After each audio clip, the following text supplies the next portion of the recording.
hari mwene data wasabye ko ibi bintu twajya tubibereka kugira ngo nimubibona mubimenye. Niyo mpamvu mubona kuva aho video yatangiriye hari kugenda hasimburanamo amafoto y'ibintu twagiye tuvuga. Bavuze kuri talit, cya gitambaro bambara basenga, tuzavuga ku bupfumu buri inyuma yacyo. Ubu ni ukugira ngo gusa mube mukibonye mumenye icyo ari cyo. Twavuze ku mabendera y'imiryango 12, tuzavuga ku bupfumu buri inyuma yayo. Ubu ni ukugira ngo gusa muyarebe kuko yo aza mu mabara menshi agiye atandukanye. Ibyo nabyo tuzabisobanura nitugera ku cyitwa kabare ya Hosheni cyangwa ubupfumu buri inyuma y'icyitwa Hosheni. Kuri uyu munsi kabare iraranduwe, iribagiranye. Abafuramaso bose ni abakabaliste, abayiliminate bose ni abakabaliste. Umukabaliste wese ntago ari umuyiliminati, umukabaliste wese si umufuramaso, ariko umufuramaso wese we ni umukabaliste, umuyiliminati wese we ni umukabaliste. Kubera ko kabare, seremoni yo kwinisiya umuntu mushyashya muri framasoneri iba muri etape 12. Buri etape ikaba ifite izina ry'umwana wa Yakobo. Izi etape 12 nta handi ziva zituruka muri kabale. Dufite andi madini noneho yagiye avanga amasezerano abiri. Turaza kureba uburyo ibyo bintu ari ikizira cyane. Turahera rero ku kibazo cy'umuvandimwe witwa Judith Babyeyi, yakibajije hano muri commentaire kuri YouTube. Aravuga ati none se iryo torero ry'ukuri muvuga riri he ko numva ntazi? Iyo nzira ifunganye muvuga iri hehe? Ene data, buriya hari itandukaniro hagati y'idini n'itorero. Itorero ni umubiri wa Kristo,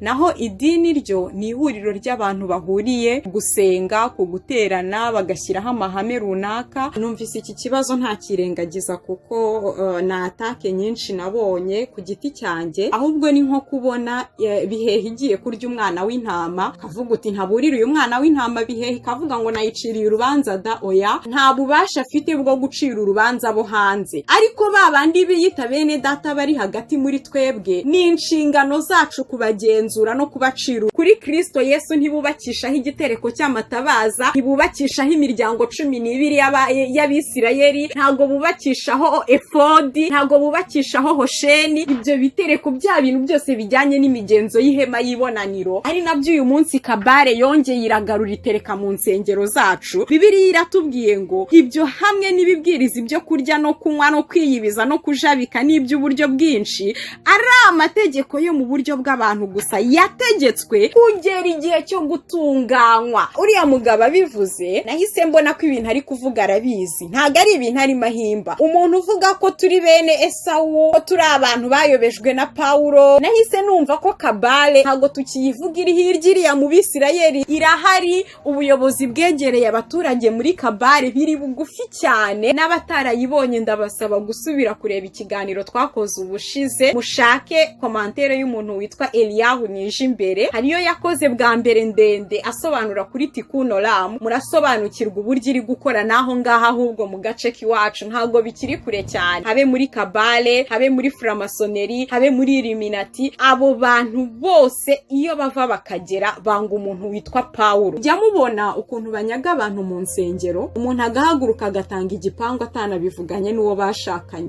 Hari impeta mujya mubona nini cyane abapasteri bambara ziriho utuntu tw'utubuye duto duto twinshi dutandukanye, ariko kandi muri iyo kabare ya Hosheni muzasanga harimo noneho n'izindi mpeta ibifite ikibuye kimwe cy'ibara rimwe, ariko ukabona ni ikibuye kinini giteretsemo. Nimvuga kabare ujye wumva ubupfumu bw'Abayahudi. Ni ukuvuga ngo kiriya kintu kibari nk'umuhamuro urimo imitongero n'imbaraga zose uriya muntu agomba gukoreramo mu gihe ari gukora. Ntago Abayehova ari bene data niba batemera ko Kristo Yesu ari Imana. Umuntu uhakana ubumana bwa Kristo ntago yaba mwene data, nta nubwo aba ari umukristo dayeri. Aravuga ati ariko se biriya bintu byose uko muri kubivuga ko biri biblike, iyo miryango 12, izo Hosheni, ibyo bitereko by'amatabaza, ibyo bintu byose ko biri biblike bikaba ari ibyacu, mbese tubibaharire kuko Satani yashatse kwigana Imana? Iki nicyo kibazo nshaka gusubiza, ubundi nyuma ndasubiza ibindi nka bibiri. Donc imigenzo yo mu isezerano rya kera nta place ifite mu mubiri wa Kristo. Biriya byose byari igicucu cyo kugira ngo tumenye ko Kristo ari maza, ariko hahagereye igicucu ntitukigikurikiza amaso, tureba nyiracyo, tureba ufite umubiri wa. None mwene data, bya bintu byashajishijwe, byashize, byakuweho, ni gute umuntu ajya kubizura akabicukumbura akabigarura muri twebwe, natwe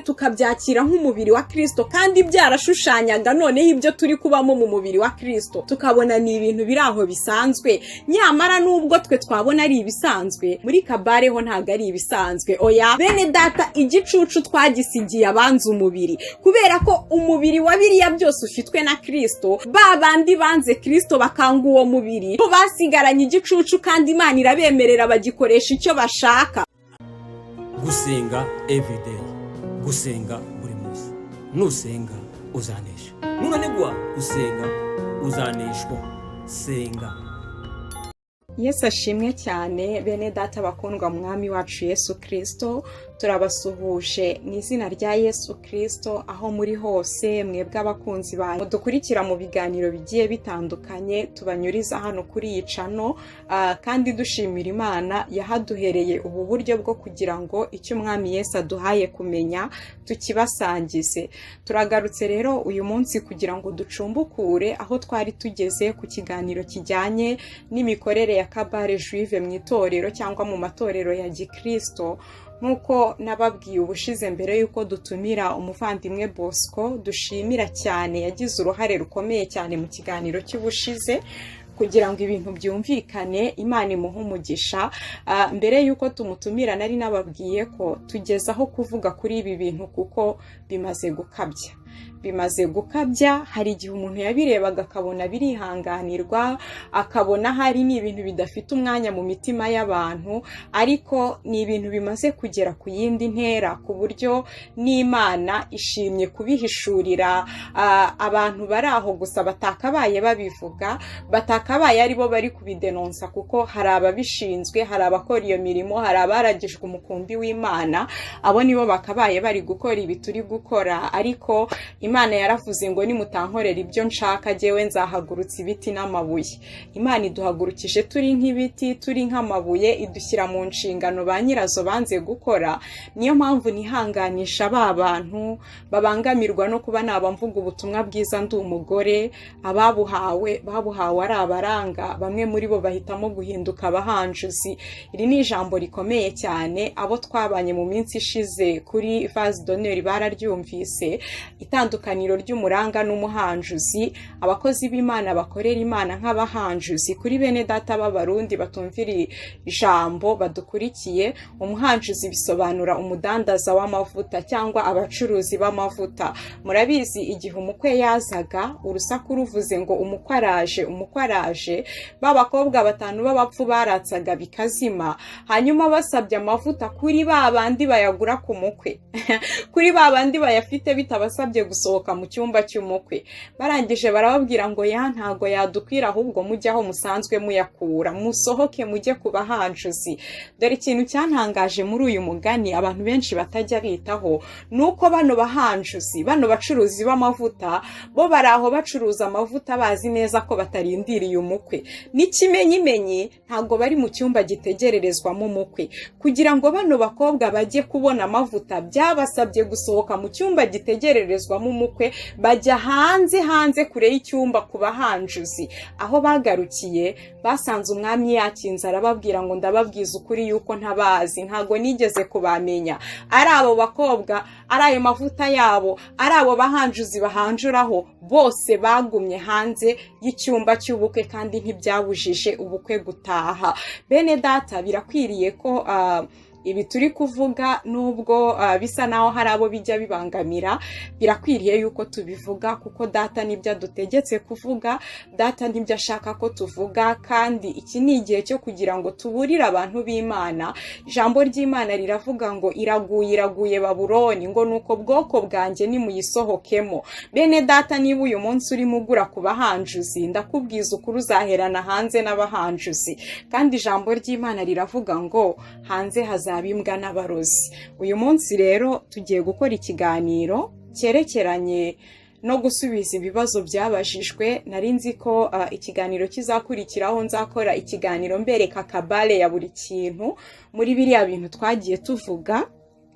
Mumbabarire, twavuze ibintu bigiye bitandukanye. Nari nzi ko nzabereka kabale. Iyo tuvuze kabale jya wumva ubupfumu bw'abayahudi. Nituvuga donc nari nzi ko tuzatangira kwerekana kabale iri inyuma y'imiryango 12, kabale iri inyuma ya za mpeta mujya mubona icyo bita hosheni, tuzabyigaho. Kabale iri inyuma ya za nyenyeri mubona mu nsengero, kabale iri inyuma ya za nkoni, kabale y'amasanduku y'isezerano. Ariko kuko atari byo tugiye kuvuga kandi yenda hashobora kuba hari abantu bafite amatsiko, iyi ni recherche yoroshye nawe wakwikorera, kubera ukuntu kabale ishaka kugera ahantu hose. Ubu amakuru makeya nibura yibanze afatika baba bashaka gukururisha abantu bayashyira habona. Nawe ushatse wabyishakira ukandika bisanzwe uti kabale y'inkoni, cyangwa se abakoresha igifaransa ukandika uti kabale de 12 tribus d'Israël, abakoresha icyongereza ukandika uti Hoshen Kabala. Bagenda bakwereka ibyo bintu byose. Uyu munsi rero tuje gusubiza ibibazo, kuko nabonye ikiganiro dukora habazwa ibibazo byinshi. Ibyabajijwe muri commentaire mwarabibonye, ibyo nakiriye inbox, ibyo Jean-Luc yakiriye, ibyo Bosco yakiriye. Jewe mu by'ukuri ndanyuramo muri makeya ibyo Umwami Imana ari bunshoboze kuvugaho. Ndashimira cyane abantu bamenye ikibazo cy'uburwayi mazemo iminsi bakansengera. Imana ibaha umugisha, Imana iri gukora ibikomeye. Mwakwibaza impamvu uyu munsi noneho ngiye gukoresha audio, nuko nifuza kugira ngo ibintu tuza kuvuga nibura tubibereke mu mafoto. Hari muri commentaire umuntu wabajije iby'utwo dushumi tw'umutuku, ndifuza kuza kutubashyiriraho. Ese iyo bavuze talite baba bavuze iki? Iyo nayo nkayibereka. Iby'Imana iri bunshoboze kugira ngo mbereke ndaza kubibereka. Bitewe rero nuko imbaraga atari nyinshi mu mubiri, muri hangana nimwumva ijwi riri hasi, cyangwa se nimubona ikiganiro kibaye kigufiya, aho Imana iza kumpa imbaraga kugeza niho tugarukira. Tutarinjira mu kiganiro rero, mureke dusenga Imana. Data, mu izina ry'Umwami wacu Yesu Kristo, turagushimiye yuko watoranyije ibinyantege byo mu isi kugira ngo ukoze isoni bikomeye. Mwami wanjye, watoranije abaswa bo mu isi ngo ukoze isoni abanyabwenge. Atari uko wishimira kubakoza isoni, atari uko utishimira abakomeye, ahubwo rimwe na rimwe abakomeye bishimira ibyabakomeje, abanyabwenge bakishimira ibyabahaye ubwenge, bityo na bya bindi byajya kure yawe bikaba bidashoboka ko babidenonsa. None Mwami wanjye, tuje hano kugira ngo dukomeze tuganire. Mwami wanjye, icyo duhaye kumenya tugihe ubwoko bwawe, kandi ndasenga kugira ngo umwuka wawe wera abe hagati yacu n'abatwumva, mu izina rya Yesu Kristo. Buri muntu wese Mwami Imana yumvisha amatwi y'umwuka, umutima ukingukire kwakira ibyawe, mu izina rya Yesu. Ndasenga kugira ngo Data, umwuka wo gufana, wo kwirukanka inyuma y'abantu, yo gushyiraho abandi bahuza hagati yacu nawe, uwo mwuka usenye mu izina rya Yesu. Ahubwo tugufateho, ari wowe rufatiro, ari wowe banze ryo kwizera, kandi ari wowe gusohoza kose. Muri iki kiganiro rero bana natwe, ubwiza bwawe bube hagati muri twe, umwuka wawe asobanurira abantu, imbaraga zisumba byose zibe hagati muri twebwe abumva n'abavuga, kandi Mwami ku iherezo icyubahiro cyose kikugarukire. Mu izina ry'Umwami Yesu Kristo dusenze twizeye, amen. Turahera rero ku kibazo cy'umuvandimwe witwa Judith Babyeyi. Yakibajije hano muri commentaire kuri YouTube, aravuga ati none se iryo torero ry'ukuri muvuga ririhe ko numva ntazi, kandi iyo nzira ifunganye muvuga iri hehe? Mwene data, buriya hari itandukaniro hagati y'idini n'itorero. Itorero ni rimwe, niko umuririmbyi yaririmbye, ni nako ijambo ry'Imana ritubwira. Itorero ni rimwe kuko itorero ni umubiri wa Kristo. Itorero ni umubiri wa Kristo, naho idini ryo ni ihuriro ry'abantu bahuriye ku gusenga, ku guterana, bagashyiraho amahame runaka. Ashobora kuba ashingiye kuri Bibiliya cyangwa se akanadeviya, kubera ko mu madini dufite n'amadini atari aya Gikristo, tukagira n'amadini ya Gikristo yagiye ava muri Bibiliya cyangwa agasigarana bimwe byo muri Bibiliya, bimwe byo mu ijambo ry'Imana, akabivanga n'ibindi bitagize aho bihuriye n'ijambo ry'Imana. Dufite andi madini noneho yagiye avanga amasezerano abiri. Turaza kureba uburyo uburyo ibyo bintu ari ikizira cyane, kuvanga amasezerano abiri ukaba mu isezerano ryahawe Mose n'isezerano ryahawe Kristo. Buri wese afite isezerano yahawe kandi yazanye n'icyatumye arizana, kandi iryo sezerano rifite abo ryahawe. Buri sezerano rifite abo ryagenewe. Wabajije rero mwene data ngo itorero ry'ukuri riri hehe? Itorero ry'ukuri ni Kristo Yesu, ni umubiri wa Kristo. Yaravuze mu gitabo cya Yohana 14 umurongo wa 6, aravuga ngo ni njye nzira, ukuri n'ubugingo, ntawe ujya kwa data ntamujyanye. Haleluya. Mwene data, abantu bajya bibwira ko hari indi nzira bashobora kunyuramo kugira ngo bagere kwa data. Ukibwira ko nunyura kwa dadi hari abasenga gutya bizacamo, nunyura mu itorero runaka ry'umwuka bizacamo, ariko hariya wakahagiye ugiye guterana na bene data. Ariko ku bwawe ufitanye umubano wihariye na Kristo, itorero ry'ukuri ritangirira mu mutima wawe. Ijambo ry'Imana riravuga ngo mbese ntimuzi yuko muri insengero z'umwuka w'Imana ukorera muri mwebwe? Wabajije rero ngo iyo nzira ifunganye muvuga iri hehe? Nta handi iri muri Kristo. Ijambo rivuga neza iryo nari nkusomeye ngo ntawe ujya kwa data ntamujyanye. Ni jye nzira, ukuri n'ubugingo, kandi ntawe ujya kwa data ntamujyanye. Ndagira ngo twongereho iri jambo ry'Imana dusanga mu gitabo cya Luka igice cyaho cya 12 umurongo wa 32, rivuga ngo mwamukumbi muto mwe ntimutinye kuko so yishimira kubaha ubwami. Iyo tuvuga itorero rya Kristo tuba turi kuvuga umukumbi muto. Ntago ari igihiriri cy'abantu, ikibatima cyuzuye abantu no hejuru, oya, tuba turi kuvuga umukumbi muto kubera ko abo Kristo yita umubiri we anabita umukumbi muto. Ntago ari umukumbi mugari. Hari ibintu bivugwa umukumbi mugari wose ukabyakira. Iyo turi kuvuga ibitangaza n'abadakijijwe barakira. Iyo turi kuvuga viza, tuvuga abagore, tuvuga abagabo, tuvuga kubyara, ibyo ngibyo n'umukumbi mugari urabyakira. Iyo Yesu yateranaga agiye gutubura imigati, umukumbi mugari warazaga, bwacya wagaruka akawubwira ati ntago ari jye ubazanye, si n'amagambo yanjye, ahubwo muzanwe na ya mitsima mwariye mugahaga. Umukumbi mugari rero ujyanwa n'imigati, ujyanwa n'amafi, ariko umukumbi muto niyo bavuze umusaraba urahaguma.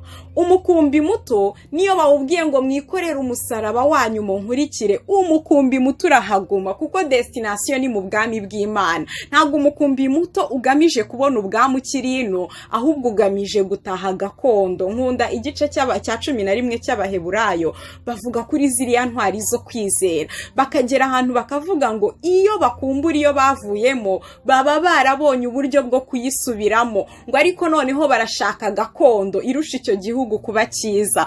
Umukumbi muto ni wo wonyine ubasha kureba gakondo uri kujyamo. Niyo mpamvu wemera kunyura mu nzira ifunganye, kandi Kristo Yesu atubera inzira ifunganye. Wibazaga rero ngo iryo torero riri hehe? Wandikiye Abaheburayo yarababwiye ngo uko wa munsi urusha, ngo ntimukirengagize guterana kwera, ngo ahubwo uko wa munsi urushaho kubegera aba ariko murushaho kugenza mutyo. Mwene data, guterana kose ntago ari ukwera, oya, guterana ku bukwera bitewe nuko guteraniye mwabera kandi bahuje umutima. Niyo mpamvu Yesu yababwiye aya magambo nkunda cyane yo muri Matayo 18 uhereye ku murongo wa 19, arababwira ngo ndababwira yuko ababiri muri mwe nibahuza umutima mu isi wo kugira icyo basaba cyose bazagikorerwa na data wo mu ijuru. Kuko aho 2 cyangwa 3 bateraniye mu izina ryanjye, nanjye mba ndi hagati muri bo. Uyu ni wa mukumbi muto. Biragoye ko wazabona umukumbi mutoya ngo mujye guterana muri abantu ibihumbi bingahe. Ahubwo Yesu arapresiza ngo aho 2 cyangwa 3 bazateranira mu izina ryanjye. Isengesho ryanjye ni ukugira ngo ba bantu bakunda Kristo mu kuri no mu mwuka, bamukunda by'ukuri, Imana imuhe bene data bukuri. Baba 2, baba 3, ariko abo ngabo ni baterana mu izina rya Yesu, bakagira icyo bahurizaho umutima kugisaba cyose, data azagikora kugira ngo yubahirize umwana we. Niko ijambo ry'Imana ritubwira. Ariko iyo dutera twateranye turi ikivunge birashoboka ko twaryoherwa buri wese akabona ikimufasha muri ibyo ngibyo, ariko kugira ngo abantu 100 bazaterane bahuze umutima, erega ubundi kugira ngo uhuze umutima n'umuntu bisaba ko muganira ku byo muhurizaho umutima, mukabyumvikanaho, cyangwa se mukaba mwikoreye umutwaro umwe. Buriya mu itorero rya mbere byari byoroshye cyane ko bahuza umutima niyo baba ibihumbi bingahe, kubera ko bari bakiri mu kwizera kumwe, hari hataravuka utuntu n'utundi hagati muri bo. Mu cyumba cyo hejuru kuri Pentecote ngo bageraga mu 120, ariko bose bari bahuje umutima kuko bari baragiye gutegereza icyo umwami yasize abategetse, nta kindi cyari cyarabajyanye mu cyumba cyo hejuru. Naho uyu munsi dushaka gutangira amasengesho y'iminsi 40 dufite ibintu, buri wese afite ibintu bye 40 bimuzanye muri ayo masengesho, undi afite ibindi bye 40, undi afite ibindi bye 40, kugira ngo tuzagira icyo duhurizaho umutima kugisaba Data mu nyungu rusange z'itorero cyangwa z'umubiri wa Kristo, bikatubera ikibazo. Itorero rero rirahari, jambo riravuga ngo urufatiro rukomeye rw'Imana ruracyahagaze, ngo kandi rwanditse haya magambo ngo Uwiteka azabe. Ntugire ikibazo mwene data, itorero ry'Imana rirahari, urufatiro rukomeye rw'Imana ruracyahagaze, ngo ndetse n'ibyaremwe byose bitegerezanya amatsiko guhishurwa kw'abana b'Imana baribo, kuko byarivanze, rwabaye uruvangitirane rukabije ku buryo utabasha kubarobanura gusa ugendeye ko bose basengera mu bakristo. Oya, n'ibyaremwe byose, ibiti, amabuye, inyamaswa, ngo biri mu bubata bitegereje guhishurwa kw'abana b'Imana baribo. Tuzatungurwa kuri uriya munsi, abana b'Imana nibahishurwa tuzatungurwa, twese tuzumirwa. Wenda abo twatekerezaga tuzasanga atari nabo, abo twari tuzi ko ari abaranga dusange Data yababonaga nk'abahanjuzi. Sinzi niba ari muri iki kiganiro nabivuzemo ntangira, ariko tumaze iminsi turi kwiga kuri uriya mugani w'abakobwa 10, aho bari abakobwa 5 b'abapfu, amavuta yabo yanze gukora kuko batsaga bazimya. Abanyabwenge barababwiye ati musubiraho musanzwe muyakura. Hari hehe se? Hari hanze y'inzu y'ubukwe, kuko abahanjuzi bo bazi neza ko batari kujya mu ijuru. Abahanjuzi, abarundi batazi ikinyarwanda, bisobanura abacuruzi b'amavuta cyangwa abadandaza b'amavuta.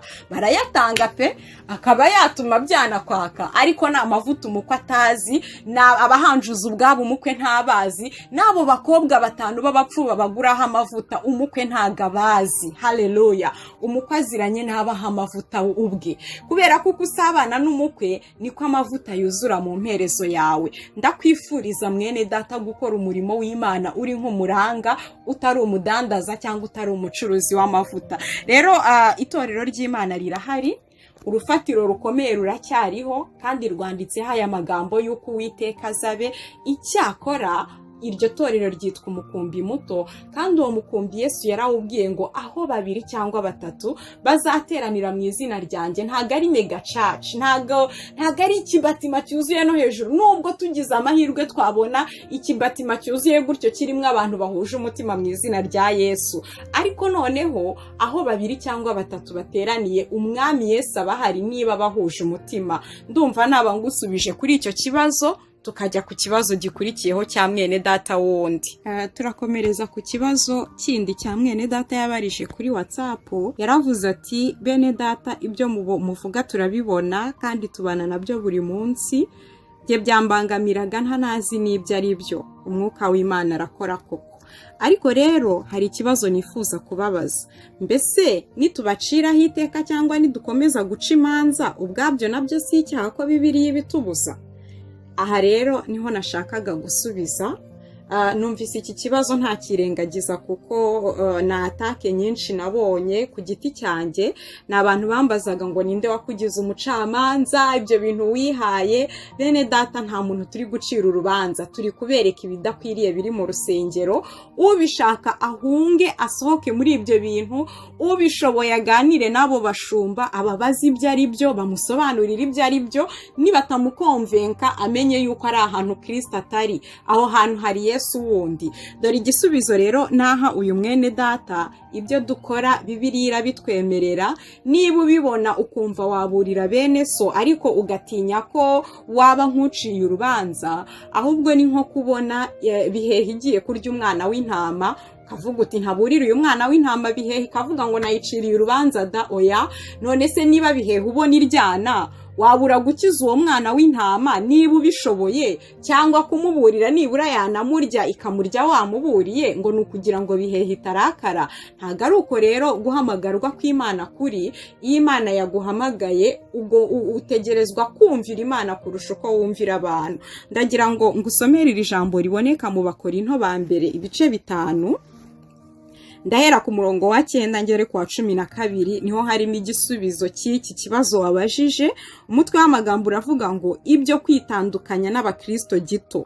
Umurongo wa 9, nabandikiye muri rwa rwandiko ko mutifatanya n'abasambanyi, ariko sinavuze yuko mudaterana rwose n'abasambanyi bo mu b'isi, cyangwa abifuza ibibi, cyangwa abanyazi, cyangwa abasenga ibishushanyo, kuko iyo biba bimeze bityo mwari mukwiriye kuva mu isi. 11, ahubwo nabandikiye ko mutifatanya n'uwitwa mwene data niba ari umusambanyi, cyangwa ari uwifuza ibibi, cyangwa usenga ibishushanyo, cyangwa utukana, cyangwa umusinzi, cyangwa umunyazi. Umeze atyo ntimugasangire nawe. Mbese mpuriyehe no gucira abo hanze urubanza? Namwe abo mucira urubanza si abo muri mwe, ariko abo hanze Imana nizabaciraho iteka. Mukuru uwo munyabyaha muri mwe. Ahangaha Pawulo yari arimo yandikira itorero ry'i Korinto, aribwira uburyo nta bubasha afite bwo gucira urubanza abo hanze, ariko babandi biyita bene data bari hagati muri twebwe, ni inshingano zacu kubagenzura no kubacira urubanza. Usubiremo uyu murongo wa 12, mbese mpuriyehe no gucira urubanza abo hanze? Namwe abo mucira urubanza si abo muri mwe. Ntabwo yari arimo abagayira ko bacira imanza bo muri bo, oya, ahubwo yari arimo abagaya ko bashobora gucira imanza bo hanze bakiri mu byaha. Ariko babandi binjiye muri twe ngo dusangirire ku meza y'umwami, abo ngabo niba bari kugendera mu migenzo y'isi yanayivuze, harimo gusambana, harimo kwifuza ibibi, harimo kunyaga, harimo gusenga ibishushanyo, ibi bintu byose turi kugenda tuvuga. Mwene data, ibi ngibi nubikora nta cyaha uzaba ufite n'Imana, kuko dusabwa kugenda tugendera mu mwuka w'ubwenge no guhishurirwa. Hari benshi baseseye muri twe nyamara batarabo muri twebwe. Hari abandi binjiranye ibindi bintu nyamara bitari ibyo muri Kristo. Bibiliya rero iratubwira ngo bene abo dutegerezwa kwitandukanya nabo. Nta kosa rero riri mu kuvuga amakosa akorwa n'aba bantu biyita bene data, kandi tukaba tubona imigendere yabo, imibereho yabo, imikorere yabo hagati mu nsengero igaragaza yuko atari bene data bukuri. Ikindi, wowe Imana imaze kubihishurira ubugize nk'inshingano, kuko hari abantu bakira abana mu mwuka. Nigeze kubabwira ngo uzafata agataka ukabumbe neza utamika umwana w'uruhinja, arasama agatamira da, kubera ko ntazi gutandukanya ibiribwa n'ibitaribwa. Ariko wowe umaze kubimenya, wowe umaze rwose gutunganirizwa muri Kristo Yesu, umaze gushorera imizi mu ijambo ry'ukuri, ukwiye kuburira abandi bantu ibintu biri satanike ukabibereka, ibintu bidahura n'ukuri kw'ijambo ry'Imana ukabibereka, byashoboka bakabihu bakwangira, uba warangije umurimo wawe. Ijambo riravuga ngo nimbwira umunyabyaha ngo gupfa uzapfa, ngo nawe ukabyumva ukamwihorera, uwo munyabyaha azapfa azize ibyaha bye, ariko ubugingo bwe nawe nzabukubaza. Ntabwo dukwiye kuzabazwa ubugingo bw'umuntu n'umwe, ahubwo birakwiriye yuko tubwira abanyabyaha yuko nibatihana koko bazapfa, cyane cyane abanyabyaha tubana mu nzu y'Imana, abo tubana bitwa bene data. Pawulo niyo wari urimo avuga ngo nabandikiye ko mutifatanya n'uwitwa mwene data niba ari umusamba. Uwitwa mwene data niba ari umusambanyi, cyangwa uwifuza ibibi, cyangwa usenga ibishushanyo, cyangwa utukana, cyangwa umusinzi, cyangwa umunyazi, umeze atyo ntimugasangire nawe. Mujya mubona ukuntu banyaga abantu mu nsengero, umuntu agahaguruka agatanga igipangu atanabivuganye n'uwo bashakanye.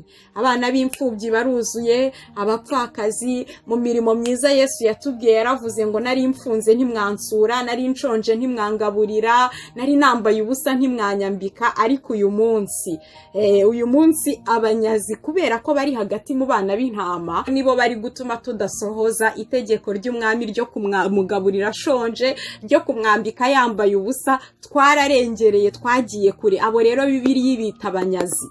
Babandi banakwankuraje kudatunga ababyeyi bawe b'abakene, kuko niba watanze mu rusengero kuri bo birahagije. Abo ni abanyazi, ni abifuza ibibi, ni abararikira iby'isi. Ni ngombwa yuko tubavugaho, ni ngombwa yuko niba tubonye bene ibyo tuburira abana b'intama kugira ngo ababishaka bahunge, abatabishaka ntago twabaforusa, ariko ubugingo bwabo ntituzabubazwa. Mureke twongereho kuri iki kibazo iri jambo rimwe riboneka mu gitabo n'ubundi cy'Abakorinto. Abakorinto ba kabiri igice cyaho cya 11, ushatse wahera ku murongo wa mbere ukagera ku wa 15, ariko ndaza gusoma imirongo 2 gusa, ndahera ku wa 13. Haravuga ngo bene abo ni intumwa z'ibinyoma, ni abakozi bariganya bigira nk'intumwa za Kristo, kandi ibyo si igitangaza kuko na Satani ubwe yihindura nka marayika w'umucyo. Nuko rero ubwo bimeze bityo ntibyaba igitangaza kugira ngo abakozi be bigire nk'abakozi bagabura ibyo gukiranuka, iherezo ryabo rizahwana n'imirimo yabo. Haleluya. Aba nibo babandi n'ubundi Bibiliya yita abahanjuzi, kubera yuko aba bantu umurimo wabo ni ugucuruza amavuta, bifuza indamu mbi bakazifuriza ku ntama. Nimusoma iki gice muzasanga hari izindi ntumwa zari zaje i Korinto zibabwira ubundi butumwa, ariko kandi zirimo zibashakaho n'ibyabo. Kuko Pawulo aravuga ati ubuse nakoze ikosa ubwo ntabatsi byanyu. Usomye hejuru usanga arimo avuga ati mwangayiye yuko andi matorero ariyo yamfashije, mwebwe simbaka ibyanyu. Abo baza bigira nk'intumwa zikomeye, ariko aba bavuga neza. Aravuga ngo abo ni intumwa, bene abo ni intumwa z'ibinyoma, ni abakozi bariganya, kuko nyine uburiganya bwabo nibwo butuma babakuramo amafaranga yanyu. Ngo bigira nk'intumwa za Kristo, kandi ibyo si igitangaza kuko na Satani ubwe yihindura marayika w'umucyo. Nuko rero ubwo bimeze bityo ntibyaba igitangaza kugira ngo n'abakozi be nabo bigire nk'abakozi bagabura ibyo gukiranuka, iherezo ryabo rizahwana n'imirimo yabo. Ikibazo rero cy'aba bakozi ba Satani bo umugabane wabo baba baramaze kuwuhitamo, barabizi ko batari kujya mu ijuru. Ariko kandi nk'uko twavuze kuri kabare, twavuze yuko umukozi w'umukabaliste umurimo ukomeye ashobora gukorera shebuja ni ugushuka umugoyimu. Umugoyimu twasobanuye ko ari abantu batizera inyigisho z'Abayahudi. Donc abagoyimu ni abantu batari muri iryo dini ryabo. Abagoyimu rero ni nk'uko abisilamu batwita abakafiri. Rero ngo iyo ushutse umugoyimu ukamukura mu nzira yararimo, ubukoze umurimo ukomeye cyane, ukamuyobya inzira mbese. Noneho rero ngo iyo umubeshya ukamwiba ukamurya utwe, ubukoze umurimo udasanzwe, kuko ubushohoje nyine cya cyanditswe kivuga ngo umujura ntazanwa n'ikindi uretse kwiba, kwica no kurimbura. Mu by'ukuri aba kwibye utwawe, yarangiza akakwicira ubugingo, ukabaho ngaho utegereje kurimbuka. Muzi abantu bateye umusaraba wa Kristo umugongo bitewe n'abakozi ba Satani, intumwa z'ibinyoma zabashutse zikabarya ibyabo. Aba bantu bakaba basigaye batuka izina ry'Imana yacu, bavuga bati reka aba bantu ni abanyamitwe, nta Mana ibaho. Mwene data ndakubwiza ukuri, wahuye n'umuhanjuzi, ariko data arakifitiye 7,000 by'abaranga. Ndakwinginze wicibwa intege n'izo nkozi z'ibibi mwahuye ngo zitume utandukira utumusaraba wa Kristo. Iki kibazo nacyo ndumva twakirekeraho tugasubiza igikurikiyeho. Ndabona iminota iri kwirukanka, hanyuma tuze kugira naho tugarukira. Hari mwene data wasabye ko ibi bintu twajya tubibereka kugira ngo nimubibona mubimenye. Niyo mpamvu mubona kuvaho video yatangiriye hari kugenda hasimburanamo amafoto y'ibintu twagiye tuvuga, twavuze kuri taliti, cya gitambaro bambara basenga, tuzavuga ku bupfumu buri inyuma yacyo. Ubu ni ukugira ngo gusa mube mukibonye mumenye icyo ari cyo. Twavuze ku mabendera y'imiryango 12, tuzavuga ku bupfumu buri inyuma yayo. Ubu ni ukugira ngo gusa muyarebe kuko yo aza mu mabara menshi agiye atandukanye. Ibyo nabyo tuzabisobanura nitugera ku cyitwa kabare ya Hosheni cyangwa ubupfumu buri inyuma y'icyitwa Hosheni. Twavuze ku gashumi k'umutuku bambara, ako nako ngira ngo kakomeje kugenda kaza kavamo, kariya gashumi nako kugira ngo bamenyane. Muri kabare ya Hosheni tuzasobanukirwa ikintu kijyanye na hari impeta mujya mubona nini cyane abapasiteri bambara ziriho utuntu tw'utubuye duto duto twinshi dutandukanye. Ibyo ngibyo umwami Imana nadufasha tukagera kuri kabare ya Hosheni tuzatuvugaho. Ariko kandi muri iyo kabare ya Hosheni muzasanga harimo noneho n'izindi mpeta ibifite ikibuye kimwe cy'ibara rimwe ariko ukabona ni ikibuye kinini giteretsemo.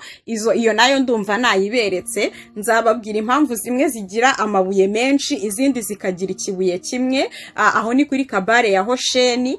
Imana nidufasha tuzareba kuri kabare iri inyuma y'iriya nkoni mukunda kubona. Tuzavuga kuri kabare y'igitereko cy'amatabaza. Nimvuga kabare ujye wumva ubupfumu bw'Abayahudi. Ni ukuvuga ngo kiriya kintu kiba ari nk'umuhamuro urimo imitongero n'imbaraga zose uriya muntu agomba gukoreramo mu gihe ari gukora. Uzasanga rero turiya dushumi tw'umutuku n'abapasiteri hari abatwambara, abandi bakatwambara bakagerekaho amasaha, kuko nabonye mu Rwanda ariho iyi nkuru ya kabare yatinze kugera mu bindi bihugu barayivuzeho cyane cyane kuko ho byasakaye kuva kera. Rero ibi bintu byose twagiye tubabwira kubera ko kenshi twabaga turi gukoresha video, hari igihe bitakundaga ko tubishyiramo, ariko uyu munsi nabikoze gutya kugira ngo ibi bintu byose nagiye mvugaho mbimansiyona gusa tuzagenda tureba buri kabare ya buri kimwe Imana niduha umwanya. Ntago nshaka ko dutinda muri kabare kuko ni ikintu cy'umuburo gusa kugira ngo ukibona agihunge, ariko ntago ari inyigisho. Iyi ngiyi ngira ngo umuntu utari donc baduha information z'ubuvungukira, ariko izo ngizo zikaba zashobora kugufasha kugira ngo umenye aho ugarukira. Rero ayo mafoto ndumva icyo kibazo twagisubije. Ayo mafoto yagiye anyuraho ibikoresho byo muri kabare dusanga mu nsengero. Kabare y'inyenyeri, iriya nyenyeri yo na Bibiliya ayivugaho, mu byakozwe n'intumwa bayivugaho, bongera kuyivugaho muri niba ari mu muhanuzi Amosi, ndaza kubashakira ibyo byanditswe.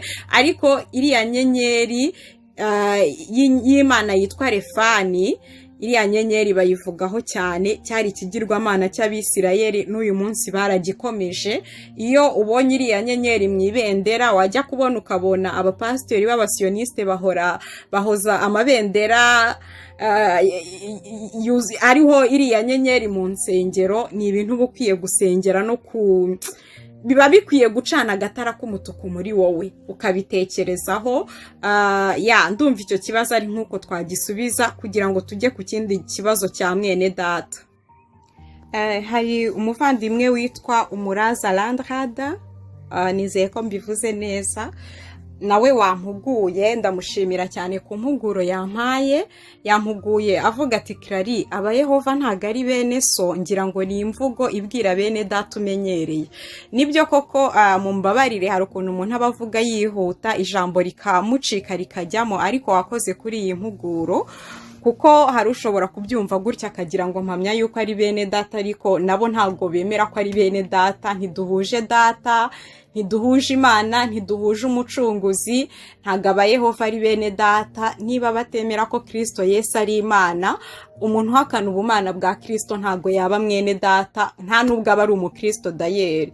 Rero icyo mukimbabarireho kubera kuvuga nihuta cyarancitse kijyamo. Ndashaka kugaruka nanone ku kibazo cy'umuvandimwe umwe yakibarije nawe mu gikari aravuga ati ariko se biriya bintu byose uko muri kubivuga ko biri biblike, iyo miryango 12, izo hosheni, ibyo bitereko by'amatabaza, ibyo bintu byose ko biri biblike bikaba ari ibyacu, mbese tubibaharire kuko Satani yashatse kwigana Imana? Iki nicyo kibazo nshaka gusubiza, ubundi nyuma ndasubiza ibindi nka 2 tube twarekera aho ngaho, iminota irimo irihuta cyane. Nashatse rero uburyo nasubiza iki kibazo mu magambo makeya, ariko ndabubura kuko nabonye ari ikibazo cyiza kandi abantu bakwiye kumva n'impamvu yabyo, kuko iki kitarumvikana iteka hazahoramo confusion. By'ukuri iki kibazo nifuza ko tuzakigarukaho tugasobanura cyane impamvu imigenzo yo mu isezerano rya kera nta mwanya, nta place ifite mu isezerano rishya. Icya mbere nuko iyo usomye muri Yeremiya igice cya 31, Imana yasezeranije isezerano ridafite icyo rihuriyeho n'isezerano rya kera. Ariko noneho ndagira ngo dusome aya magambo aboneka muri Yohana igice cya mbere. Turasoma uhereye ku murongo wa 14, aravuga ngo jambo uwo yabaye umuntu abana natwe, tubona ubwiza bwe busa n'ubw'umwana w'ikinege wa se, yuzuye ubuntu n'ukuri. Yohana yahamije iby'uwo avuga yeruye ati, uwo niwe navuze nti uzaza nyuma yanjye ni wunduta kuko yahozeho ntarabaho. Kandi ndagira ngo hano humve neza, kandi bimwuzuye akaba ari byo twahaweho twese, n'ubuntu bukurikira ubundi. Abavutse ubwa kabiri umva ibyo twahawe gusa ni ibyuzuye Kristo, n'ubuntu bukurikira ubundi. 17, kuko amategeko yatanzwe na Mose, ariko ubuntu n'ukuri byo byazanywe na Yesu Kristo. Mwene data, biterwa n'ukurikiye muri abo babiri. Ijambo ry'Imana ritubwira neza yuko iyo usomye mu gitabo cy'Abakolosayi ibice 3 umurongo wa 17, yuko isezerano rya kera cyangwa imigenzo n'imihango byose byakorwaga mu isezerano rya kera byari igicucu kibigomba kuzaza, ari byo Kristo Yesu, ngo ariko umubiri wabyo ufitwe na Kristo. Biriya bintu byose ibitereko by'amatabaza, isanduku y'isezerano, umwenda ukingiriza ahera hahera wasobanuraga umubiri wa Kristo, ahera hahera ubwaho twagombaga kwinjira hasobanuraga muri Kristo mw'imbere. Kiriya gitereko cy'amatabaza cyasobanuraga itorero rya Kristo, ari amavuta asukwamo yasobanuraga amavuta y'umwuka wera cyangwa umwuka wera. Ijambo ry'Imana riravuga ngo tumeze nk'amatabaza ateretse ku mpinga y'umusozi. Mu by'ukuri biriya bintu byose byari igicucu cy'isezerano rishya. Ntago rero wamara gushyikira umubiri ngo nurangiza ugumane n'igicucu, ntago bishoboka. Urabona, ni nkuko waba uruzi umuntu uri muzi wawe ariko utaramubona, ari kure cyane, ukajya ubona igicucu kiza kigusanga, wibaza se uriya ninde? Harya iki gitereko kitabaza ni ibiki? Harya donko byose uri kubirebera kure ariko bimeze nk'igicucu. Cya gicucu ko kiza kigusanga ugenda usobanukirwa, ariko iyo nyiracyo akugezeho ntabwo usubira kurunguruka igicucu ngo ugire iby'igicucu umenya. Oya, iby'igicucu ibyo cyashushanyaga byararangiye, nta place igicucu kigifite aho umubiri wamaze kugera. Niyo mpamvu iyo ubona umuntu ujya kuzana ibyari mu gicucu kandi akubwira ko afite n'umubiri ari wo Kristo, mu by'ukuri ntabwo ushobora kuvanga amasezerano abiri, ni ibintu bidashoboka. Rero isezerano rya kera Pawulo anarihamya neza ngo n'ubu ngubu abantu iyo bakirisoma ngo cya gitwikirizo kiracyari ku maso yabo. Reka nze n'iryo jambo turisome, ariko ndashaka kubanza kuvuga kuri aya masezerano abiri mu magambo make kugira ngo twumve impamvu isezerano rya kera nta place rifite. Donc imigenzo yo mu isezerano rya kera nta place ifite mu mubiri wa Kristo. Biriya byose byari igicucu cyo kugira ngo tumenye ko Kristo ari maza, ariko hahagereye igicucu ntitukigikurikiza amaso, tureba nyiracyo, tureba ufite umubiri wacyo. Biriya byose byaramushushanyaga, byaramubanjirije. Ni nako yigeze kubwira abafarisayo, arababwira ngo iyo muba mwarizeye Mose muba mwaranyizeye. Ndumva ari muri Yohana ibice 3, ngo kuko uwo ibyo yanditse ni ibyanjye. ibyo Mose yanditse byose byavugaga kuri Kristo. Ndetse arongera aravuga ngo ibyanditswe muri Zaburi byose n'amategeko ndetse n'abahanuzi nijye byavugaga. Isezerano rya kera ni igicucu cy'isezerano rishya. Rero ntabwo ushobora kuvanga igicucu n'umubiri, ntibishoboka. Ubu se umuntu yaza kugusura ukamubona aturuka kure, ubona igicucu cye, wamara no kumwicaza mu nzu ukajya usubira gushaka cya gicucu. Igicucu ntikigihari kubera ko ntago akiri hahandi waboneye igicucu, ahubwo yicaye mu nzu yawe mo imbere. Haleluya. Umuntu w'Imana Pawulo yagerageje gusobanura iby'aya masezerano uko ari abiri, isezerano rya kera ndetse n'isezerano rishya, n'imibanire yayo cyangwa imikoranire yayo. Reka dusome twihuse, ni ahantu hajya kuba harehare, ariko nta bundi buryo nabonye nasubiza mw'iki kibazo.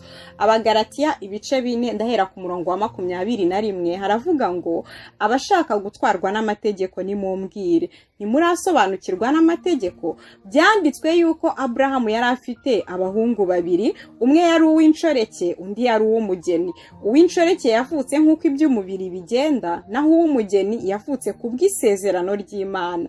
Ibyo birimo umugani kuko abo bagore bameze nk'amasezerano abiri. Rimwe ryavuye ku musozi wa Sinayi ribyarira ububata, iryo niryo rigereranywa na Hagari, ari we kandi ugereranywa n'umusozi wa Sinayi wo muri Arabiya, kandi usobanurwa ngo Yerusalemu ya none, kuko iri mu bubata hamwe n'abana bayo. Ariko Yerusalemu nshya yo mu ijuru niyo mugeni, niyo mama wa twese, kuko byanditswe ngo ishime ngumbi itabyara, tera hejuru uvuge cyane utaramukwa, kuko abana b'inyungwakazi ari benshi baruta ab'inkundwakazi. Ndashaka ko twumva twitonze guhera ku murongo wa 28. Nuko rero bene data, namwe muri abana b'isezerano nk'uko Isaka yarari, ariko nk'uko icyo gihe uwabyawe n'umubiri yarenganyaga uwabyawe n'umwuka, na n'ubu niko bimeze. Mbese ibyanditswe bivuga bite? Biravuga biti senda inshoreke n'umuhungu wayo, kuko umuhungu w'inshoreke atazaraganwa n'umuhungu w'umugeni. Nuko bene data, ntitukiri abana b'inshoreke, ahubwo turaba umugeni. Icyampa iki cyanditswe kikaba cyumvikanye. Ahangaha Pawulo arimo aragereranya isezerano ryahawe Mose ku musozi wa Sinayi na Hagari inshoreke ya Abrahamu wabyaye umwana w'umuhungu, kandi isezerano rishya akarigereranya na Sara wabyaye umuhungu witwa Isaka. Isaka akaba ari we mwana wavutse mu buryo bw'isezerano kuko yabyawe n'umugeni. Yagereranyije kandi Hagari nka Yerusalemu y'ubu ngubu, ariyo Yerusalemu yo kwisi, ngo kuko iri mu bubata. Ikiyishyize mu bubata ubwayo nuko yirengagije umukiza wayo. Ngo ariko Yerusalemu yo mu ijuru ngo niyo mugeni kandi niwe mama wa twese. Haleluya. Bene data rero, nkunze ahantu hasoreje avuga ngo nuko ibyanditswe bivuga ngo iki? Biravuga ngo senda inshoreke n'umwana wayo, ngo kuko umwana w'inshoreke atazaraganwa n'umwana w'umugeni. Niba wumvise inshoreke ko ari isezerano rituruka kuri Sinayi, twatangiriye muri iki gisubizo natangiriye ku ijambo rivuga ngo aho Yesu yavuze ko Mose ibyo yanditse byari ibye, bivuga ngo cyari igicucu, nk'uko Pawulo yongera kubihamya mu Bakolosayi 3:17. Mu by'ukuri ahangaha atubwira yuko bidashoboka yuko tubanisha aya masezerano abiri ngo acomatane, tubane umwana w'inshoreke n'umwana w'umugeni babane kandi bajyane kuraganwa. Oya, birasaba ko dusenda inshoreke n'umwana wayo. Ibikomoka byose, ya migenzo na ya mihango yose yaturutse kuri Sinayi, nta ruhare na ruto yifite uyu munsi muri Yerusalemu nshya, kuko Yerusalemu nshya ntago ari inshoreke, ahubwo Yerusalemu nshya niyo mugeni kandi niwe mama wa twese. Haleluya. Reka kugira ngo iki kibazo ntagitindaho, nsoreze muri iki cyanditswe kiri mu Baheburayo ibice byaho 8. Bavuga ibintu byinshi cyane kuri iki kintu kijyanye n'amasezerano abiri, ariko ndasoma ku murongo wa 13 aho basoreza. Usomye umurongo wa igice cya 9 cyo mu Baheburayo cyo none havuga ku butambyi, uburyo bidashoboka ko twavanga ubutambyi bubiri, ahubwo habonetse umutambyi mukuru kubera ko yagombaga kunyura mu ihema ritameze nk'iryo bari abanyuragamo bajya gutamba. None rya hema ryakuweho kuko habonetse irindi hema ryo mubiri wa Kristo tubasha kunyuramo kugira ngo tugera hera hahera ariho muri Kristo Yesu. Ririya hema ryari igicucu, riragaruka kugira gute bene data? Riragaruka kugira gute niba nta bindi bintu biryihishe inyuma? Ni dekorasiyo, ni mbese iyaba byashobokaga ngo twicarane n'aba bantu babizana badusobanurire kimwe ku kindi. Igitereko cy'amatabaza ko cyasobanuraga itorero, kigasobanura umubiri wa Kristo. Muribuka mu byahishuwe Yohana abona umwami Yesu arimo agenda hagati y'ibitereko by'amatabaza, byasobanuraga amatoreranirwa yo muri Aziya. None se bene data, ubu noneho ku itorero rihari ari umubiri wa Kristo, mwiyerekwa koko ukaba wabona ibyo bintu mu buryo ushobora kubyumvamo, ariko se physically gute ujya kutugarurira ibintu byo mu ihema ry'ibonaniro kandi uyu munsi duhurira na Kristo ahera cyane aho we yatubanjirije kujya kugira ngo tuhinjire? Bene data, buriya nitugera kuri Hosheni nzabereka uburyo habayeho n'ikintu kizira cyane cyo kwigereranya n'umwami Yesu kitabaho muri ibi bintu byo kuzana ibintu byo mu isezerano rya kera tukabishyira mu isezerano rishya. Uti ni ikihe? Urabona hari ikintu umutambyi yambaraga ni nacyo cyitwa Hosheni. Yambaraga efodi, kuri efodi habagaho isahani yitwa Hosheni, yabagaho amabuye 12 y'amazina y'abana ba Isirayeli. Uriya mutambyi mukuru yasemborizaga cyangwa yashushanyaga umutambyi mukuru ari we Kristo. Muri iki gihe turimo, iyo wifashe ukambara Hosheni uba ushatse gusimbura Kristo, kuko niwe mutambyi mukuru wo mu isezerano twebwe turimo. Nta wundi mutambyi mukuru hari, niyo mpamvu yatubanjirije yanyuze mu nzira itameze nk'iyo babandi banyuragamo, atubanziriza kwinjira ahera hahera kugira ngo tumukurikira ahera cyane. Aha twinjije aho tutabashaga kwinjizwa n'umutambyi mukuru wo muri rya sezerano rya kera. Abaheburayo rero 8 umurongo wa 13, ubishatse wasoma iki gice cyose byagusaba kubyumva, washaka ugasoma n'igice cya 9 naho ndasomamo nk'imirongo nk'itatu. Ariko uyu murongo wa 13 uravuze ngo ubwo Uwiteka avuze ati isezerano rishya, ibyo bigaragaza yuko yashajishije irya mbere, kandi igishaje kikaba gikuru kiba cyenda gushira. None mwene data, bya bintu byashajishijwe byashize byakuweho, ni gute umuntu ajya kubizura akabicukumbura akabigarura muri twebwe, natwe tukabyakira nk'umubiri wa Kristo kandi byarashushanyaga noneho ibyo turi kubamo mu mubiri wa Kristo, tukabona ni ibintu biri aho bisanzwe. Nyamara nubwo twe twabona ari ibisanzwe, muri kabare ho ntago ari ibisanzwe. Oya bene data, igicucu twagisigiye abanza umubiri, kubera ko umubiri wa biriya byose ufitwe na Kristo. Babandi banze Kristo bakanga uwo mubiri, bo basigaranye igicucu, kandi Imana irabemerera bagikoresha icyo bashaka, kubera ko yo yari twinjije mu isezerano rishya, ngo kubera ko igishaje kiba cyenda gukurwaho kandi cyenda gushira. Niyo mpamvu Imana ibemerera ko bakinira kuri za Hosheni kuriya, ikabemerera ko bakinira ku isanduku y'isezerano, ikabemerera ko bakoreraho ibintu byose bashaka biri satanike, kuko yo yamaze gusohoza icyo biriya byashushanyaga. Gusohora kwabyo kuri muri Kristo Yesu. Usubiye kubishaka abashaka izindi mbaraga zitabonerwa muri Kristo Yesu. Hari umuntu wambajije, nahise nanamusubiza kuri WhatsApp, arambaza atariko se, ati kubera iki ubundi barinda kujya kubishakira hariya kandi no muri Kristo bihari? Ati nukuki bya Yesu bitinda kandi abagiye hariya bigahita byihuta? Naramusubije ndamubwira nti mwene data, buriya urukundo rushyitse rukwiye rwose rugeragereshwa igihe. Niba ubwiye umuntu ngo uramukunda udashobora kumwihanganira, mu by'ukuri iyo umukobwa yagukunze afite icyo ashaka kugukuraho, cyangwa umusore yagukunze afite icyo ashaka kugukuraho, yakwizeza isi, yakwizeza ijuru, ikintu cyose washaka ahita agikora, yanaguza kugira ngo akunezeze, kuko icyo ashaka ntago ari urukundo rwawe. yawe. Oya, icyo ashaka ni uko azagera ku cyo agushakaho, wamukunda utamukunda ni ibikureba. Niba ari ibyinyo bimuzanye kubigukura, azashyirwa umaze kumwubakira etaje. Ariko nawe aho uzamushakira, yaba yarasinziriye mu ijoro hagati uti ko numva twajya ku Gisenyi, azabyuka mugende. Uzajya umutemberana umuhindurane nk'agapupe kawe, kuko ari we ntagukunda, nawe ufite ibindi umushakaho. Nuko rero n'imbaraga z'umwijima zikora. Icyo ushaka kuri Satani kiguha ako kanya, kuko nta rukundo rurimo. Icy'ingenzi ni uko akurimbura. Naho Kristo we icyo ashaka daboro ni agakiza k'ubugingo bwawe. Ntabwo ashaka kuguha impano zo kukurimbuza. None se Satani yari mwiza gahoro? Yaririmbaga neza gahoro se? Uzasome Yesaya 14 urebe ukuntu yari marayika utangaje. Ariko Imana icyo ishaka daboro ni ubugingo bwawe. Nuko ubanza ukaba umugeni, ukaba wa wundi uri mu rukundo rutunganijwe rwose, utazanywe n'imitsima, ahubwo wazanywe n'urukundo ukunda Kristo. Naho Satani w'intego ye nta yindi nuko kurimbuza. Niyo yakurimbuza rwose ugira ngo murakundana, nta kibazo, ntacyo bimubwiye, ibye urabimusaba agahita biguha ako kanya. Rero n'aba bantu basubira gushaka imbaraga zo mu gicucu, nuko bananiwe kwihanganira mu mubiri.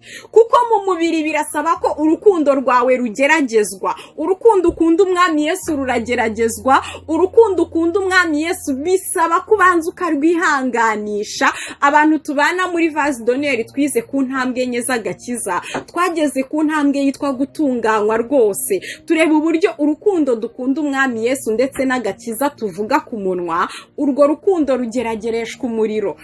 Na Pawulo abigaruka havuga noneho n'uburyo atari agakiza kacu gusa, ahubwo n'imirimo dukora nayo izagera igihe igeragereshwa umuriro. Muri icyo gice cya 3 cy'Abakorinto ba mbere avugamo ijambo nkunda cyane, numva nasubirisha iki kibazo. Akavuga ngo kuko ari nta rundi rufatiro na rumwe umuntu abasha gushyiraho ngo uretse urwashyizweho, ari rwo Kristo Yesu. Ngo nuko rero umuntu wese yirinda uko yubaka kuri rwo. Mwene data, kuri Kristo Yesu ntibubakishaho igitereko cy'amatabaza, ntibubakishaho imiryango 12 y'Abisirayeli, ntago bubakishaho efodi, ntago bubakishaho hosheni. Ibyo bintu byose byari ibintu bimuranga, bimubanziriza, byari igicucu cy'uko aje. None ko yahageze, biracyakora iki mu itorero? Reka nongereho imirongo nk'itatu yo mu gice cya 9 muri iki gitabo cy'Abaheburayo, ubundi ndangizanye n'icyo kibazo. Ndasoma yenda uhereye ku murongo wa 8, Abaheburayo ibice 9 uhereye ku murongo wa 8. Haravuga ngo nuko rero icyo Umwuka Wera tumenyesha nuko inzira ijya hera cyane yari itarerekanwa ihema rya mbere rikiriho. 9 ari ryo ryashushanyaga iby'iki gihe cya none, ubwo abakurikiza iby'iki gihe cya none, ubwo abakurikiza amategeko yaryo batura amaturo bagatamba ibitambo, batakibasha gutunganya rwose umutima w'ubitura. Kuko ibyo hamwe n'ibibwiriza by'ibyo kurya no kunywa no kwiyibiza no kujabika by'uburyo bwinshi ari amategeko yo mu buryo bw'abantu gusa, yategetswe kugera ku gihe cyo gutunganywa. Ibi bintu byose bijyanye n'imihango n'imigenzo, ibyo bikarabiro byari byo kujabikamo ibiganza, ibyo bitereko, bya bintu byose bijyanye n'imigenzo y'ihema y'ibonaniro, ari nabyo uyu munsi Kabare yongeye iragarura itereka mu nsengero zacu. Bibiliya iratubwiye ngo ibyo hamwe n'ibibwiriza ibyo kurya no kunywa no kwiyibiza no kujabika n'iby'uburyo bwinshi ari amategeko yo mu buryo bw'abantu gusa, yategetswe kugera igihe cyo gutunganywa. Igihe cyo gutunganywa nta kindi, ni igihe cyo kubona umubiri noneho, kuko ibyo byose byari igicucu. Umubiri uje, ibyo byari bigiyeho iherezo.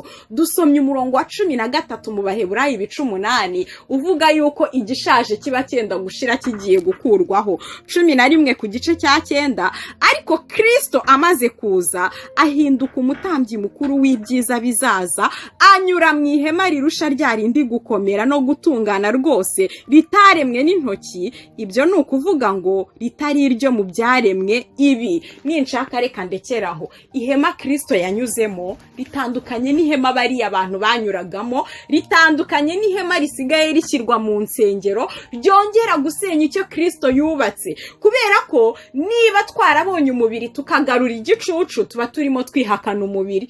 Iyo twabonye umubiri ni nko kumbwira ngo umaze kubona umuntu yicaye iwawe muri saro usubiye gushaka igicucu cye, none se uwo muntu ntago azagira ngo ntago wamubonye, ntazagira ngo urimo uramwirengagiza ubishaka. Oya bene data, biriya bintu yenda tuzabigarukaho turebe impamvu nta mwanya bifite mu rusengero rwa Kristo, mu itorero ry'abera, kubera ko byari igicucu. Ariko ubu mubiri twarawuhawe, umubiri waradukinguriye byashushanyaga, uwo mubiri tuwinjiramo tugera hera cyane, turicara turira ku meza y'umwami dusangira nawe. Bishoboka bite ko wahaguruka ku meza y'umwami ugasubira gushaka ibyashushanyaga kuza kwa Mesiya koko? Ibyo bintu rero ntaho bihuriye rwose. Hari mwene data, izina rye sinaryanditse ariko yanditse kuri YouTube, aravuga ngo yatanze komantere ndende, ariko asoza avuga ngo mujye muduha n'ibyoroshye ngo kuko natwe dufite abandi twigisha, ngo niba ikibazo cye nkibuka neza, ngo avuga ko ibi bisa naho biba bikomeye. Mwene data, nibyo koko ibintu uvuga ndabyumva. Ahangaha kuri Ayaroni jyewe ubundi mpaza nk'umutumire nkakora ikiganiro nasabwe gukora, ariko kandi ibijyanye n'inyigisho z'ibanze, za nyigisho zoroshye buri muntu wese zamworohera, cyane cyane wa muntu wiyumvamo ko nawe yahamagariwe kujya kwigisha abandi, tuzitangira kuri cyangwa se nzitangira kuri groupe yitwa Vase d'Honneur. Nkunze kubivuga cyane, ni groupe ikorera kuri Telegram. Ku badafite Telegram dufite na WhatsApp, ariko benshi duhita tubigisha uko bagera kuri Telegram kuko nitworohera cyane. Ushobora rero kuza, tumaze kwiga inyigisho zigera nko muri 4 cyangwa 5, ariko zose ikiza cya Telegram ziba zitondetse kuri chaîne yayo, zitondetse uko zagiye zikurikirana, nta kibazo cyo kuba hari yagucitse. Ubwo rero umuntu wifuza kuza kubana natwe kugira ngo akurikire, twifuje gukora icyo kintu cyo gutegura les Vases d'Honneur cyangwa ibikoresho by'icyubahiro bigirira nyirabyo umumaro, nk'uko Kristo nawe ubwe yateguye abigishwa be bagategura abandi bigishwa. Icyo ni ikintu Imana yankize ku mutima, kandi nyishimira yuko igenda inshoboza abigishwa ba Kristo bakeneye rwose bumva bakeneye kwigishwa ibijyanye n'inyigisho nzima. Ni karibu kuri Telegram ya Vase d'Honneur. Ariko aho iyo mageze nkunda gupresiza yuko ntago ari ahantu ho kugira impaka, si ngo turwane. Oya, wa wundi rwose wumva we yarabimenye nta kibazo, ahubwo nashaka uko abyigisha abandi. Ariko uwumva akeneye kwiga ibya Kristo, wumva rwose abifitiye inzara n'inyota, kandi wumva hari icyo namwungura, uwo ngo ashobora kutujoyininga. Ntago tujya tugira bene izo mpaka, ntago tujya tuburana ku bintu ijambo ry'Imana ritavuga. Kandi nk'ahangaha kuri Ayaroni, kuko tuba turi kuvuga ku bintu by'ubwiru ndetse tubihuza n'ibiri mu isi uyu munsi, nshobora nko gukotinga ikindi gitabo nasomye nkavuga ibintu nakuye ahandi, ariko mbihuza n'ibyanditswe. Ariko kuri Vase d'Honneur ho kuko turi mu nyigisho nzima gusa, ni Bibiliya yonyine ikoreshwa. Ubwo rero mwene data, niba ubyifuza, ushobora ndaza gushyiraho linki, hanyuma ushobora kujoyininga, n'undi wese ubyifuza ashobora kujoyininga. Imana iguha umugisha, ndumva ari uko nagusubiza. Donc nabyo turabikora, ariko ntago tubikorera hano kuri Ayaroni. Ikindi kandi ushobora kuba udafite Telegram, ushobora kuba udafite WhatsApp. Izo nyigisho ikituma tubikorera kuri groupe bitworohereza kugira ngo habeho na échange, ariko iyo zirangiye zose zinyura kuri YouTube channel ya Les 12 Ouvriers. Ubwo rero ushobora gukurikira kuri channel ya 12 Ouvriers cyangwa se ukatujoyininga tukabana. Ikibazo rero tugiye gusorezaho, sinzi niba turi bunagitindeho, ni cy'umugabo cyangwa se umusore, ntago nabimenye, yitwa Eliyahu Nijimbere. Nkurikije uko nasomye izina ndumva ari ibyo, nimba ndivuze naba mbabarire.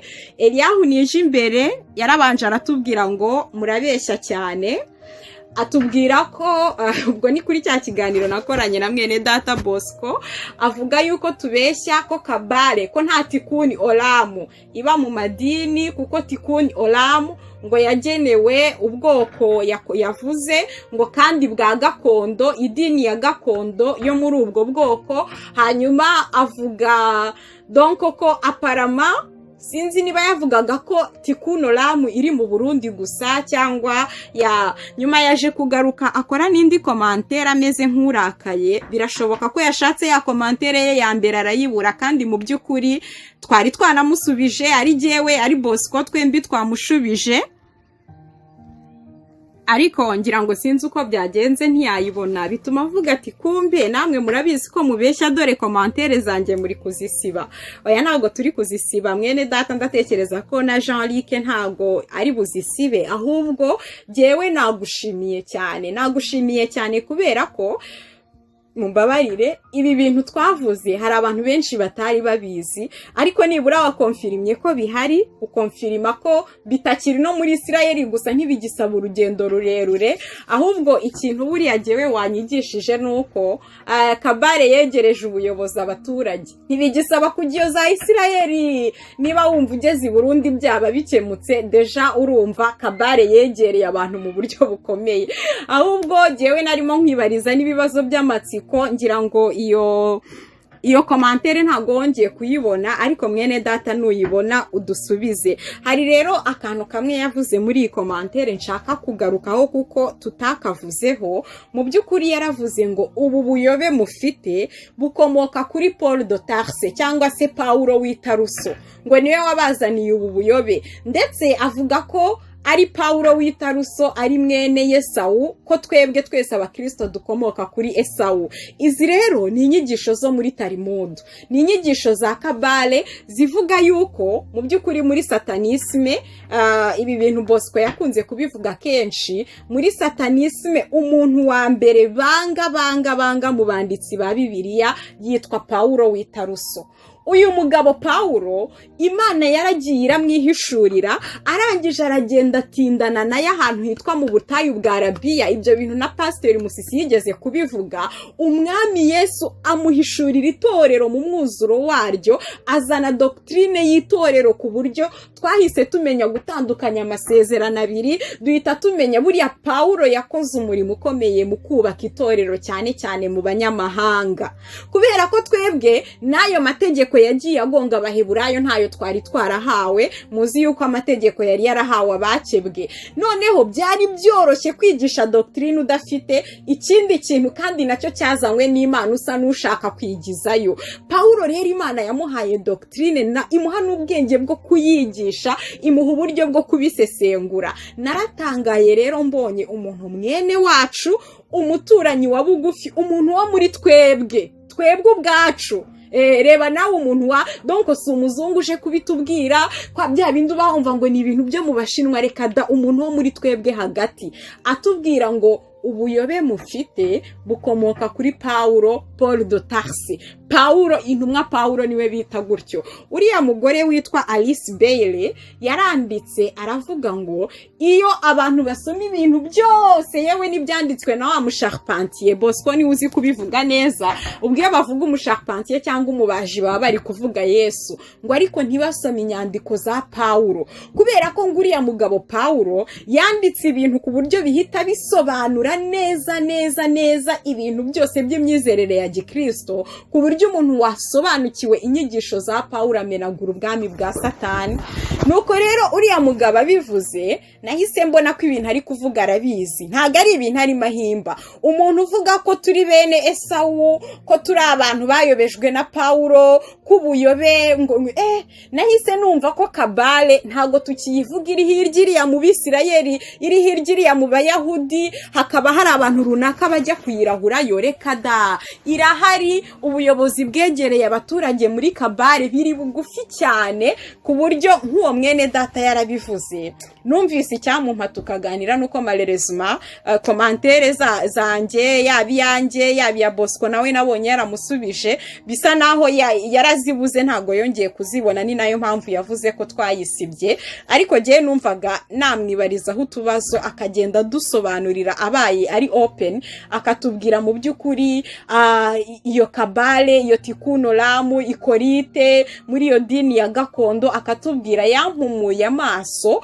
yatumye mbona ibintu ntajyaga nsobanukirwa mu bantu bakunda kuvuga ku bintu bya gakondo ari iwacu ari hehe ntangira kubona ko burya nabo mu bintu bakora birimo tikuno lamu ndetse cyane rero mwene data nije imbere cyangwa se muvandimwe nije imbere bitewe n'ibyo wizera kuko ntago mpamya ko nkuko babinkosoyeho kuba Yehova ntago mpamya ko twizera bimwe ku buryo twaba duhuje data ariko rwose ntago commentaire yawe bayisibye ahubwo yatugiriye umumaro ukomeye n'abatarayibonye ndabasaba gusubira kureba ikiganiro twakoze ubushize mushake commentaire y'umuntu witwa Eliyahu nije imbere hariyo yakoze bwa mbere ndende asobanura kuri tikuno lamu murasobanukirwa uburyo iri gukora naho ngaha ahubwo mu gace kiwacu ntago bikiri kure cyane rero ikintu yatumye nifuza kubabwira nuko muri satanisme habe muri kabale habe muri framasoneri habe muri Illuminati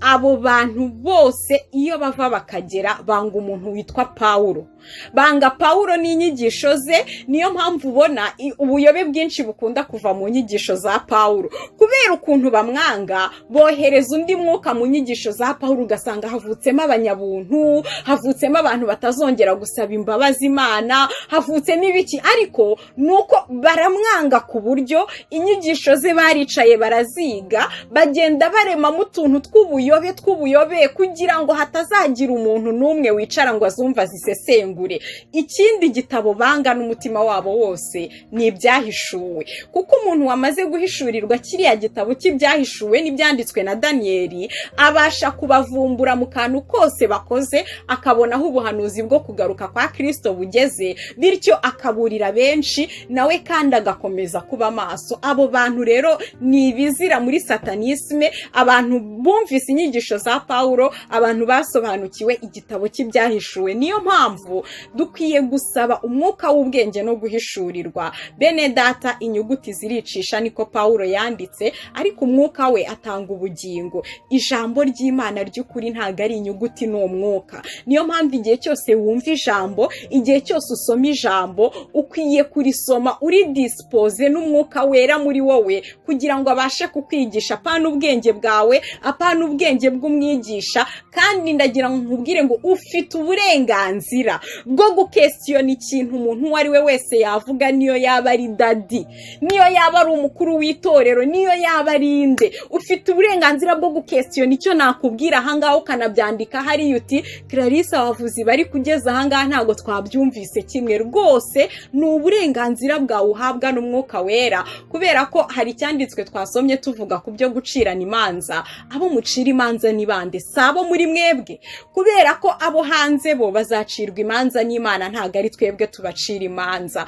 ndumva rero Imana nitugirira neza uyu mwene data Eliyahu nije imbere azumva iki kiganiro anagaruke atuganirize abe yasubiza n'ibibazo nagiye mubaza kuko maze gusoma commentaire ye narumiwe cyane naratunguwe cyane nari mbizi ko ibi bintu bibaho ariko kwiyumvisha ko twaba dufite siège aho ngaho mu Rwanda aho ngaho mu Burundi kuko ntaga precisa neza ngo avuge ahantu ari niba ari mu Burundi niba ari mu Rwanda niba ari muri Kenya ariko kubera ko amansionamo ubwoko bumwe kandi buri mu gihugu cy'u Burundi surtout kuko ibyo bintu by'amoko twe mu Rwanda bisa naho bitagihari ariko nishyizemo ko ari mu Burundi gutekereza rero ko iyo siège yabi hari mu Burundi abantu bakaba bafite tikuno lamu basenga muri tikuno lamu banga Paulo nkuko abasataniste bamwanga byatumye numva numiwe cyane numva nababwira bene data ngo mube maso kandi amatabaza yanyahore yaka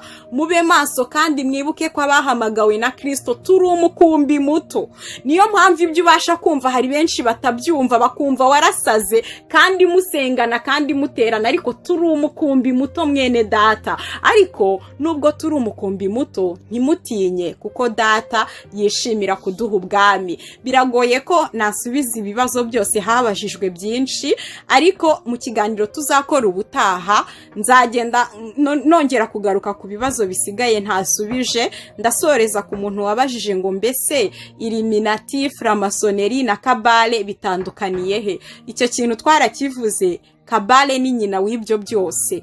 Kabale niyo yagiye ibyara ibyo byose. Abashinze iyo miryango yose bari abakabaliste, bagenda bavamo nk'uko umukristo yava mu idini akajya gushinga irindi, ariko agatwara imico yose yo muri rya dini. Uwafata kabale akayikura muri framasoneri nta kintu cyasigara. Uwafata imigenzo yose ya kabale, ndaguha urugero mfatiye nko ku miryango 12 y'abana ba Isirayeli, ntuza seremoni ya